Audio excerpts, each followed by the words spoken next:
항상 존경하고 사랑하는 시청자 여러분, 안녕하십니까? 하늘에서 재앙이 빗발친다. 데일리 재앙 브리핑입니다. 아무리 사람이 권력에서 단맛을 취하면 눈에 뵈는 게 없다지만 나이도 먹을 만큼 먹었고 국회의원도 할 만큼한 사람들이 기껏해야 한석 차지하는 것도 힘든 작은 정당에서 권력을 움켜쥔 주제에 비례대표 상위 순번을 차지하려고 한다면 그만큼 추한 것은 없을 것입니다. 그런데 이번에 실제로 그런 모습들이 여러 정당들에서 벌어지고 있어서 많은 사람들의 눈살을 찌푸리게 하고 있는데요. 먼저 소개해 드릴 분은 바른미래당 대표로 있을 때 온갖 정행을 휘둘러 당을 그야말로 막장으로 만든 손학규 민생당 상임선거 대책위원장입니다. 민생당 공천관리위원회에서는 26일 손 위원장을 4.15 총선 비례대표 후보 2번에 배치하기로 결정했습니다.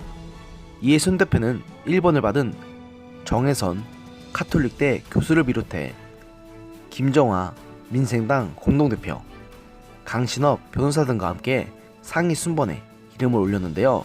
손 대표는 후보 공모 마감일인 지난 23일에 돌연 신청서를 냈다고 합니다.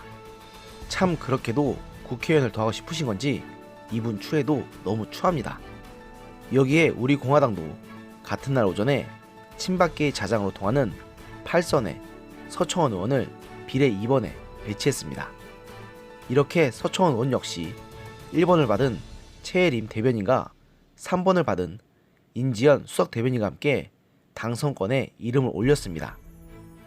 또 다른 친박계 정당인 친박신당 역시 2번에 홍문종 당 대표를 배치했고 1번에는 장정은 전 의원을, 3번에는 이화용 개헌저지 운동본부장을 배치하면서 그야말로 세 분 모두 노욕의 문지를 제대로 보여줬습니다. 이렇게 비례대표 선거에 이들 중진 의원들이 대거 이름을 올린 것은 역시나 연동형 비례대표제 때문입니다. 현재까지 여론조사 등을 감안할 때 민생당, 우리공화당, 친박신당 모두 잘하면 비례대표에서 한석에서 두석 정도는 확보할 수 있을 것이라는 전망이 나오고 있습니다. 한 친박신당 관계자 역시 이와 관련해서 당 차원에서는 홍 대표가 지역구를 나가는 것과 비례대표 후보로 전국선거 지원 유세를 하는 것 중 어느 것이 더 당에 유리한지를 판단해서 정한 것 같다. 대중적 인지도가 높은 홍 의원이 전국 유세를 하면서 추가 의석을 확보하는 것이 낫다고 본다고 이러한 공천의 의도를 설명했습니다. 하지만 손학규 위원장은 이미 14대 국회 때 처음 국회의원 배지를 다룬 후 이어 15대, 16대, 18대 국회에서 국회의원을 지낸 4선의 중준의원이고 홍문정 의원 역시 15대, 16대, 19대, 20대 국회의원을 지낸 4선 의원입니다. 또한 앞서 소개해드린 서청원 의원은 11대 국회 때 처음 국회에 입성해 지금까지 무려 8번이나 국회의원 배지를 단 원로급 정치인입니다. 게다가 서청원 의원은 1943년생으로 76세, 손 위원장은 1947년생으로 72세, 홍 대표가 1955년생으로 64세라 세 분 모두 나이가 결코 적지 않고 세 분 모두 정당의 당대표까지 지냈거나 현재 지내고 있기도 합니다. 이렇듯 세 분 모두 나이도 나이인거니와 정치를 할 만큼 한 분들이기 때문에 이런 출마는 노역이라는 비판을 피할 길이 없습니다.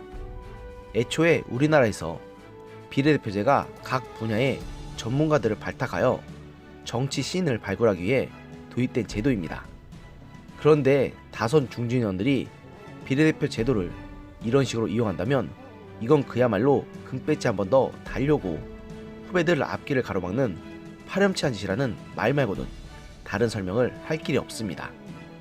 만일 세 분이 내년 선거에서 모두 국회 입성을 성공한다면 손 위원장과 홍 대표는 5선 국회의원이 되며 국회의장에 도전할 만한 자격이 주어지게 되고 서청원 의원은 무려 9선 의원이 되면서 김영삼 전 대통령, 김종필 총리, 박준규 전 국회의장 등과 어깨를 나란히 하는 기록을 세우게 됩니다.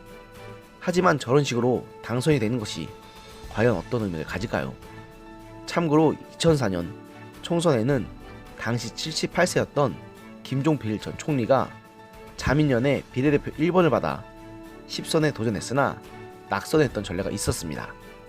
그 당시 김종필 전 총리 역시 노육이라는 비난을 엄청나게 받았고, 이 비난을 의식해서였는지 결국 낙선이 확정된 후 정계 은퇴를 선언한 바 있습니다. 지금 상황을 보자면 세 분 모두 김 전 총리처럼 비례대표 상위 순번을 받아 의원직을 한 번 더 하려다가 정치 인생이 끝날 가능성이 커 보입니다. 부디 세 분 모두 낙선해서 망신만 당하지 마시고 지금이야말로 물러날 때가 아닌지 한번 잘 생각해 보시기 바랍니다. 오늘의 영상은 여기까지였습니다. 들어주셔서 감사합니다.